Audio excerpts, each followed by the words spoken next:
없어서 예수님으로 기도합니다. 아멘. 사람들은 이 세상에 살아가면서 누구나 행복을 이 작게 여기는 거 굉장히 많고요. 자기가 겪는 불행에 대해서는 굉장히 극대화시키는 경우가 많습니다. 그래서 우리는 누구의 다른 사람을 보면서 집사님의 남편은 참 사람을 잘 만나서 복을 받고 사는데 나는 왜 이럴까? 친구의 부모를 보면서 저 사람은 부모를 잘 만나서 저렇게 잘 사는데 왜 나는 이러냐고 비관할 때가 많이 있습니다. 때로는 내가 겪는 불행이 정말로 극복할 수 없는 정도로 그렇게 힘이 들어서 어느 때는 절망에 빠지기도 하고 또 정신질환에 시달릴 때도 많이 있습니다. 왜 우리에게 이런 현상이 생길까요? 그 이유는 항상 다른 사람과 비교하기 때문에 그렇습니다. 나는 저 사람보다도 못하네. 저 사람보다도 나는 별거 아니네. 이렇게 자꾸 비교하게 되면 나는 작아지고 다른 사람은 커 보이는 것입니다. 그런데 우리가 한번 극단적인 비유이지만 우리가 왜 행복한가 하는 것들을 살펴보면 저 아프리카에 여러분 수없이 많은 사람들이 굶어 죽지. 여러분 그들이 삶을 보면은 너무너무 먹지 못해서 빼빼 말라가는 모습을 우리가 상상해 보시기 바랍니다. 그러면 그 사람과 나를 비교해 보면 굉장히 나는 행복하게 살아가는 모습이 아닐까요? 그럼에도 불구하고 많은 사람들이 내가 누리는 행복에 대해서는 대수롭게 생각하고 다른 사람들이 누리는 행복은 크게 보이는 경우가 굉장히 많습니다. 그래서 내가 겪는 불행이 너무너무 이렇게 크게 생각하게 되면 잘못하게 되면 그 사람은 절망에 빠지게 됩니다. 그래서 더 이상 헤어날 수 없는 그런 구렁이에 빠지게 되고 그래서 수많은 사람들이 그렇게 살다가 불행한 일생을 마치게 됐습니다. 그러나 여러분 그런 불행을 우리가 행복으로 바꾸는 사람들이 세상에는 얼마나 많은지 모릅니다. 왜 그들은 불행한 인생을 행복으로 바꿀 수 있겠습니까? 그 이유는 늘 인생을 역정시키는 하나님의 손길을 보았기 때문에 그렇습니다. 최악의 불행을 최고의 행복으로 바꾸는 역전 인생, 거기에는 하나님의 손길이 있는 줄 믿으시기 바랍니다. 예수님이 겪는 고난이 바로 그와 같습니다. 자신에게 당한 이루말 수 없는 이 수많은 고난이지만 예수님은 그 길을 가실 때 묵묵히 기꺼이 감당하였습니다. 그렇게 묵묵히 기꺼이 감당할 수 있었던 예수님은 왜 그 일을 갔을까요? 그것은 자기에게 주어진 사명의 길이고 하나님의 뜻이었기 때문에 그는 하나님 앞에 엎드려서 기도하면서 자신의 당한 고난을 묵묵히 감당하셨습니다. 역정 드라마와 같은 그런 부활의 기쁨을 맛보기 위해서 예수님은 고난이라는 긴 터널을 지나갔던 것입니다. 그 고난이 있기 때문에 부활의 기쁨도 있는 줄 믿으시기 바랍니다. 그 고난의 길은 오직 우리 죄 때문에 당한 고난입니다. 예수님은 높고 높은 보좌를 버리시고 낮고 천한 이 땅에 오셔서 우리를 대신해서 죽으신 것입니다. 이 세상에서 누가 여러분을 대신해서 죽을 사람이 있습니까? 없습니까? 어떤 부모라도 자녀를 위해서 생명을 대신해 줄 사람은 아무도 없어요. 왜냐하면 우리의 생명은 하나이기 때문에 그래요. 여분의 생명이 없다는 거예요. 자녀를 죽으면 내가 다시 살아날 수 있는 것이 없다 이 말입니다. 그렇기 때문에 우리는 절대로 다른 사람을 위해서 생명을 나눠줄 수 있는 사람은 이 세상에 아무도 없습니다. 우리는 다른 사람을 위해서 생명을 나눠줄 수 없는 이유는 단 한 가지예요. 우리의 생명은 한 번이라는 기회밖에.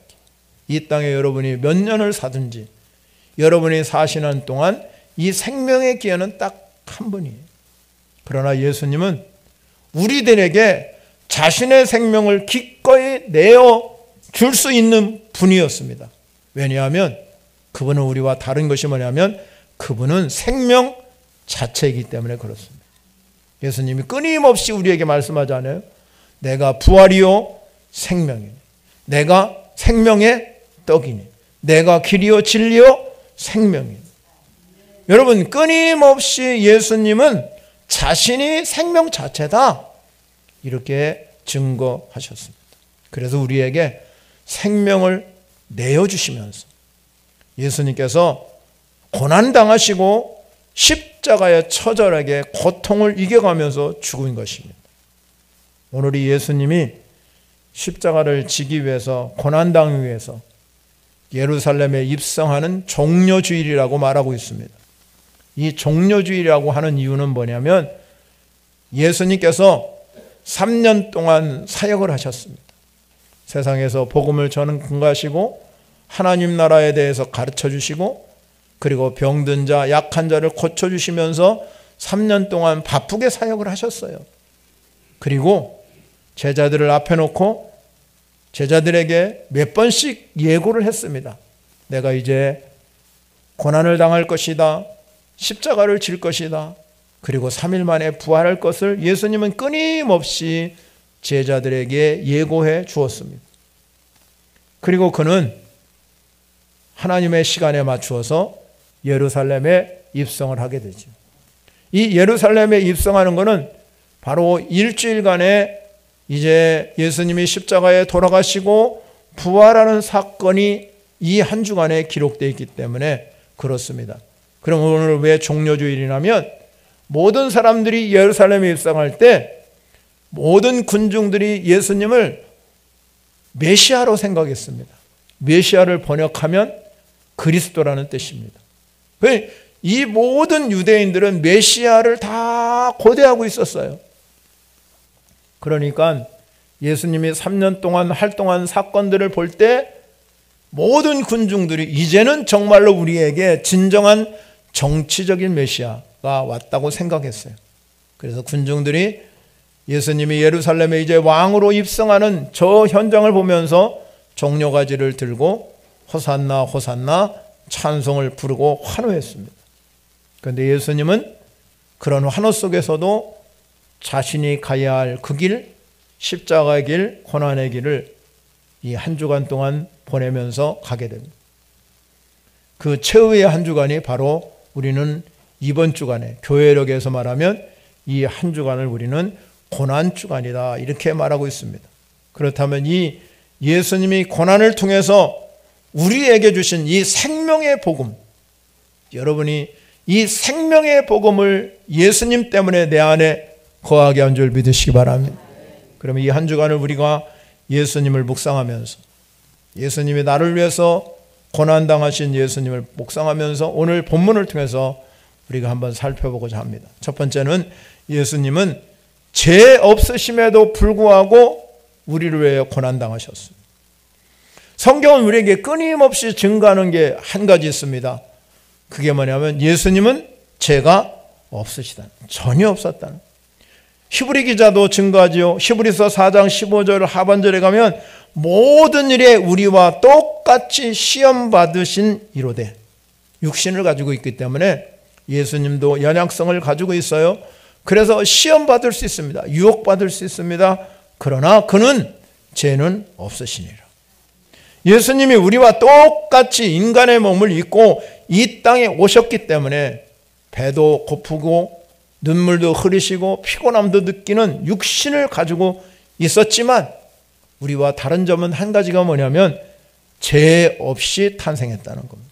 이것을 우리는 신학적으로 성육신, 성육신이라고 말합니다.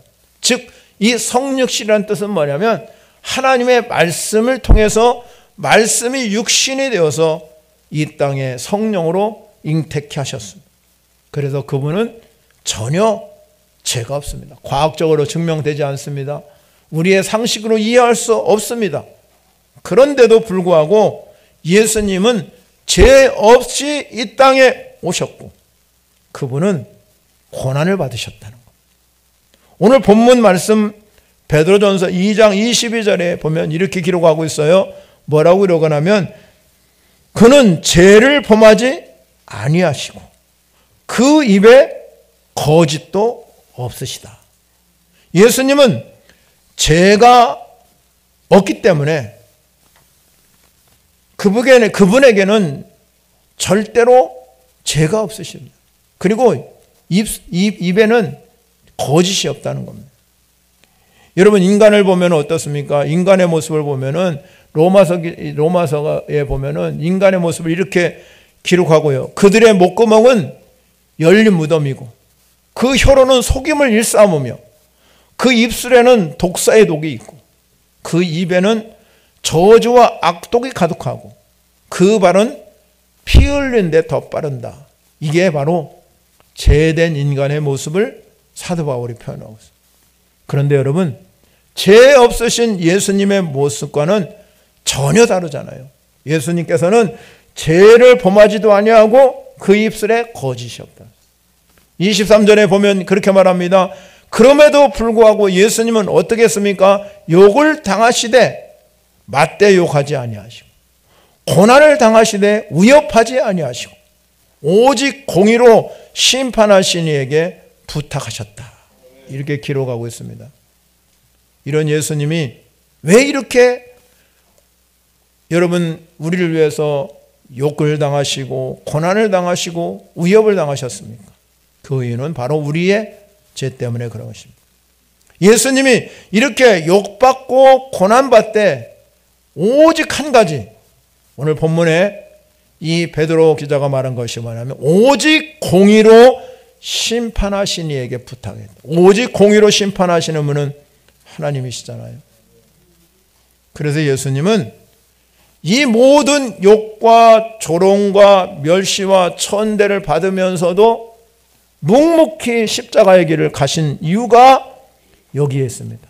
공의로 심판하는 것을 주님께 부탁하기 위해서. 예수님이 고난은 그 당시에 이스라엘 장로들과 대제사장과 서기관들, 기득권 세력들이 예수님을 고발하고 그리고 신문하였습니다. 그리고 그 당시에 로마 총독으로 온 이 빌라도에게 그를 보냈어요. 빌라도가 예수님을 아무리 신문하고 채찍해도 예수님한테 죄를 발견할 수가 없어요.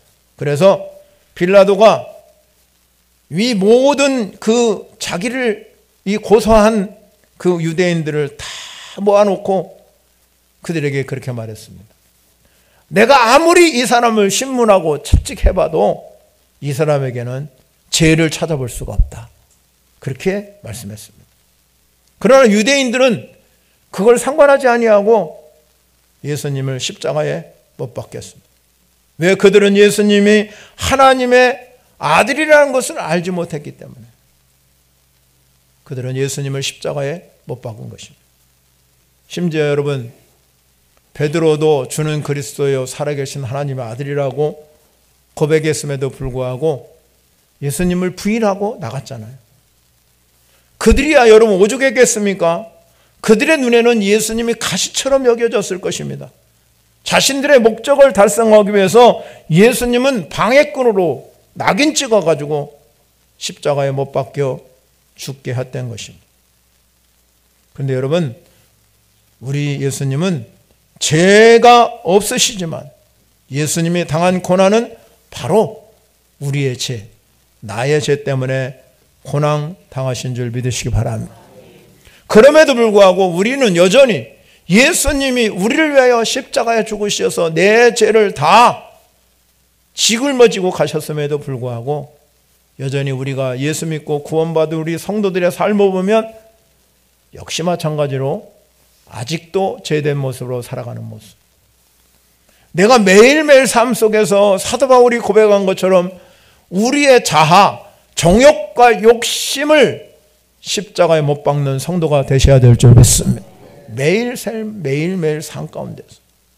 그런데 우리는 고난당한 예수님과 거리를 멀고 그렇게 살아가면 안 된다는 것이죠.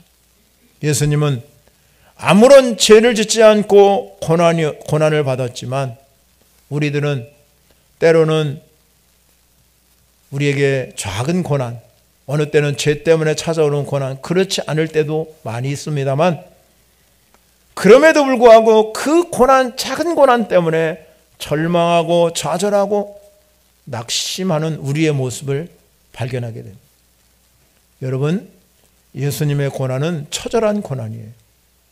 그 고난은 우리가 갈 수 없는 고난입니다. 우리는 주님의 고난을 묵상하면서 여러분에게 당하는 이 작은 고난에서 이기시기를 바랍니다. 승리하는 인생이 되셨습니다. 우리가 조그만 어려움이 있다 할지라도 좌절하지 마시고 예수님을 묵상하다 보면 하나님이 힘을 주시고 능력을 주시는 분이 하나님인 걸 믿으시기 바랍니다. 두 번째 중요한 것은 오늘 본문 속에서 우리의 죄를 짊어지고 십자가에 죽으셨다. 오늘 본문 24절에 그렇게 기록하고 있습니다. 오늘 말씀을 보니까 예수님이 십자가에 죽으실 때 24절에 보니까 친히 나무에 달려서 그의 몸으로 우리의 죄를 담당하셨다. 여러분, 이 베드로 사도가 친히 나무에 달렸다. 그렇게 기록하고 있는 이유가 있습니다. 십자가에 못 박히신 유대인의 생각이 어떤 생각을 가지고 있냐면 율법에 보면 신명기 21장 23절 하반절에 가면 나무에 달린 자는 하나님께 저주받은 사람이라 이렇게 기록하고 있어요. 그러니까 유대인들은 이 신명기의 말씀을 통해서 예수님이 십자가에 못 박혀 죽으심으로 예수님은 자신의 죄 때문에 나무에 달렸다. 하나님의 저주를 받았다고 생각했습니다. 즉 이렇게 유대인들이 예수님을 자신의 죄 때문에 십자가에 못 박겠다고 생각하는 이유가 뭐냐면 예수님이 3년 동안 복음을 전파하고 하나님 나라에 관해서 가르치고 그리고 많은 사람들의 병든 자를 치유해 주시고 이런 일을 행한 것에 대해서 이제 종말을 구한다. 마지막을 구한다. 예수님 너 죄 때문에 돌아간 거다. 모든 사람들에게 그렇게 증거합니다. 그러나 여러분, 예수님께서 나무에 매달려 죽인 것은 자신의 저주 때문이 아니라 우리의 저주 때문에 십자가에서 저주를 받고 죽은 것입니다. 하나님이 우리 인간에게 저주를 가하지 않고 예수님에게 가하신 이유가 뭐냐? 죄의 결과는 죽음이요 심판이기 때문에 그렇습니다. 그래서 하나님은 우리를 대신해서 가장 사랑하는 아들을 예수님을 저 십자가에 저주받게 하심으로 대신 심판을 받으신 것입니다. 그 이유가 분명히 오늘 본문에 가면 그게 바로 하나님께서 오직 공의로 심판하신 이에게 부탁했다. 공의로 심판하신 이에게 부탁했다는 그 뜻은 예수님이 우리를 대신해서 십자가에 죽으신 이유입니다. 즉 말하자면 하나님은 공의롭기 때문에 누군가가 대가를 지불해 줘야 되거든요. 그래야 여러분 심판을 면할 수가 있습니다. 그리고 우리를 너무나 사랑하기 때문에 우리의 죄를 용서해 줘야 되는데 그냥 용서가 되지 않는 거죠. 여러분, 그냥 하나님이 용서해 준다 선언하는 게 아니라 누군가가 하나님은 공의롭기 때문에 그 죄를 누군가가 대가를 지불해야 된다는 겁니다. 그래서 예수님께서 대신 이 죄의 책임을 우리가 갖고 죽은 것입니다. 하나님은 죄의 책임을 죄 지은 인간에게 묻지 않고 예수님께 대신 물으셨어요. 이것을 우리가 뭐라고 그러냐면 대속이라고 합니다. 대속. 예수님이 우리를 위해서 대신 십자가를 지시고 우리의 죄를 사했다. 그래서 대속이라고 합니다. 여러분, 이런 이유 때문에 예수님은 십자가에 못 박혀 돌아가서 십자가에서 7마디를 하셨는데 그 중에 한마디가 뭐냐면 엘리 엘리 라바 사박다니. 엘리 엘리 라바 사박다니라는 말은 나의 하나님 어찌하여 나를 버리셨나이까. 그렇게 예수님이 십자가에 못 박혀 돌아가셨습니다. 예수님은 우리의 죄를 사함으로 인해서 십자가에 못 박혀 돌아가셨고, 그 다음에 여러분 오늘 본문 24절 그 다음 절에 보면 뭐라고 말하냐면, 이는 우리로 죄에 대해서 죽고 의에 대해서는 살게 하십니다. 예수님이 십자가에 못 박혀 들어가면 우리의 모든 죄와 사망을 해방되었음을 선포하셨습니다. 저와 여러분들이 예수 믿는 그 순간에 의롭다함을 얻은 거예요. 그래서 의롭다함, 죄인된 내가 의로움을 얻는 것은 예수님이 대신 모든 죄를 감당해 주셨기 때문에. 그러면서 예수님, 이 베드로가 뭐라고 말하냐면, 마지막 그 24절 마지막에 보면 이렇게 말하고, 그가 채찍을 맞음으로 너희는 나음을 얻었나니. 즉 이 말씀은 무엇이냐면, 이사야 선지자가 이사야서 53장에서 고난받는 예수님을 노래하면서 예수님에 관한 이야기를 한 거예요. 여러분, 베드로가 누굽니까? 이사야의 그 말씀이 성취되는 것을 눈으로 본 사람이에요. 눈으로 목도한 사람. 그리고 예수님의 채찍 맞음을 목격한 증인이기도 합니다. 그런데 이 베드로가 이사야 선지자 말씀을 인용하면서 예수님께서 메시아로서 이 인간을 위해서 채찍을 마셨구나 하는 것이 이 사실적으로 증언하는 걸 넘어간다는 겁니다.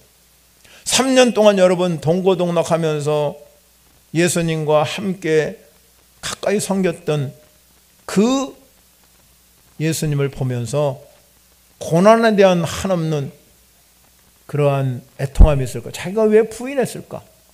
처절한 고백을 아마 여기서 했을 겁니다. 그리고 여러분, 그뿐만 아니라 정말로 예수님이 이렇게 채찍을 맞음으로 나음을 얻는 우리의 모습을 보니 또한 감사도 넘쳤을 것입니다.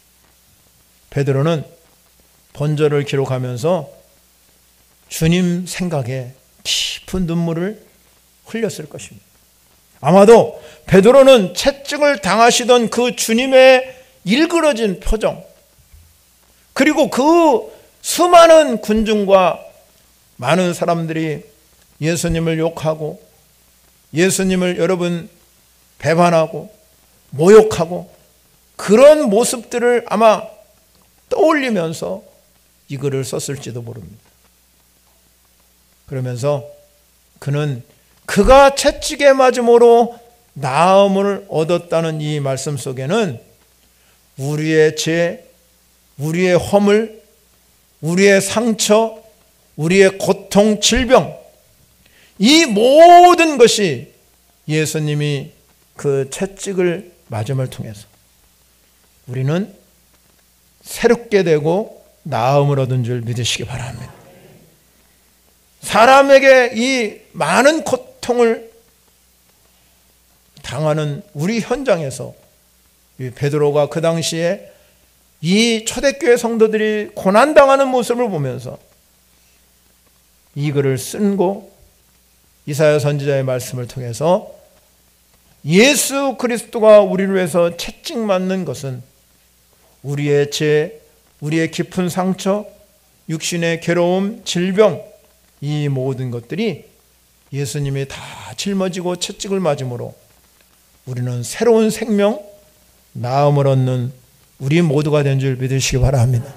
이 고난 주간에 여러분이 다시 한번 예수님의 고난을 묵상하면서 예수님께서 우리를 위해서 채찍을 받으셨기 때문에 여러분의 아픔, 질병, 고통, 이 모든 것들이 나음을 얻는 역사가 일어나시기를 바랍니다.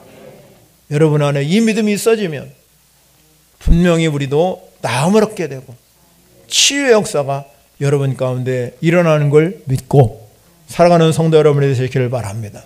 세 번째는요, 우리가 이 예수님이 고난받은 것은 하나님과의 관계를 회복하기 위해서 고난받은. 자, 25절에 보면 너희는 전에는 양과 같이 길을 잃었더니 이제는 너희 영혼의 목자와 감독자가 되신 이에게 돌아왔느니라. 베드로 사도가 오늘 본문에서 말해요. 전에는 그리고 이제는 이 말씀을 대조시키고 있습니다. 전에는 어떻다는 겁니다. 전에는 양과 같이 길을 잃고 방황하면서 죄를 짓고 유리하며 그렇게 살아가던 사람이었어요. 바울은 에베소 성도들에게 이렇게 말했습니다. 전에는 우리도 다 그 가운데서 우리의 욕심을 따라 지내며 육체의 마음에 원하는 것을 하여 다른 이들과 같이 본질상 우리는 진노의 자녀였다는 거예요. 진노의 자녀. 본질상 진노의 자녀. 그래서 전에는 우리도 똑같이 이 양과 같이 길을 잃어버린 삶을 살아갈 수밖에 없었던 그런 삶이었다. 그런데 이제는 어떻게 됐느냐? 이제는 하나님께서 우리를 이 길을 잃고 죽음의 골짜기를 걸어야 했던 그런 양이 목자가 그를 발견해가지고 다시 그의 품으로 돌아오게 하는, 주인의 품으로 다시 돌아오게 만드는 그런 놀라운 은혜가 오늘 본문에 기록하고 있는 줄 믿으시기 바랍니다. 이 놀라운 관계는 뭐냐면 예수 그리스도를 통해서 하나님과 우리의 관계가 회복됐다는 겁니다. 즉 예수님은 우리의 화목제물이 되셔가지고 모든 죄의 담을 다 헐어버리시고 저와 여러분에게 하나님께 나갈 새롭고 산 길이 열렸다는 것입니다. 그래서 오늘 성경에서 너희 영혼의 목자와 감독자가 되신 이에게 돌아왔느니라. 돌아왔습니다. 각기 제 길로 양떼처럼 살던 그 모습 속에서 우리는 이제 목자를 만나게 되었고 감독자를 만나서 그래서 우리 안에는 영생을 소유하는 영생의 길로 나갈 수 있는 삶의 길이 열려 있는 줄 믿으시기 바랍니다. 그런데 하나님께서 이 영생의 길을 열어주시면서 예수 그리스도를 통하지 않고는 그 어떤 생명의 길로도 우리를 허락한 일이 없습니다.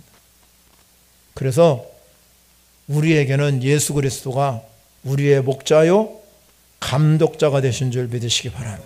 이사야 선지자가 말합니다.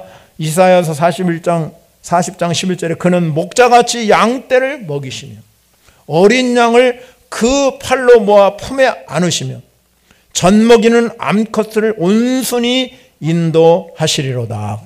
계시록에서도 말씀합니다. 이는 보좌 가운데서 계신 어린 양이 그들의 목자가 돼서 생명수 샘으로 인도하시고 하나님께서 그들의 눈에서 모든 눈물을 씻어 주실 것임이니라. 그래서 다윗이 고백하죠. 여호와는 나의 목자시니 내게 부족함이 없으리로다. 여러분의 고백이 되시기 바랍니다. 목자장이 되신 예수님, 이 목자가 되어서 우리의 길을 인도해 주시고 우리의 갈 길을 지혜 주신 예수님, 그 예수님은 우리에게 생명의 길, 영생의 길을 주셨습니다.